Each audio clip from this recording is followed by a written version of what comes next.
يمكن نقول كان صدام عفوي، يمكن نقول كان صدام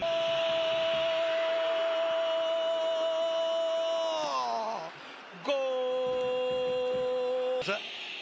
تعتمدوا كثير على انزلالات بطبيعه الحال ادم النفس. لكم اصدقاء القناه كما كتشوفوا في هذه اللقطه هذه خطا دفاعي للفريق المغرب الفاسي ولاعبي المغرب الفاسي في التغطيه الدفاعيه كانت خاطئه بشكل واضح اللي استغلها لاعب الرجاء البيضاوي ادم النفاتي واعطى واحد الاسيست اللي رائع. كما كتشوفوا هنا التاخر ديال الدفاع، هنا كانت واحد الفكره رائعه من لاعبي فريق الرجاء البيضاوي، لمسه واحده لكل لاعب ادم النفاتي اللي خدا الكره وعطى واحد الاسيست اللي رائعه. وهنا كما كتشوفوا اخطاء الدفاعيه اللي ارتكب فريق المغرب الفاسي اللي ادى الثمن ديالها غالي في هذه اللقطه. وكما كتشوفوا هنا التمريره الساحره ديال ادم النفاتي اللاعب النيجيري اللي قدر انه ينطلق بواحد السرعه قصوى ويسجل هدف رائع لفريق الرجاء البيضاوي. الهدف الاول اللي جاء لفريق الرجاء البيضاوي كما كتشوف في الدقيقه 18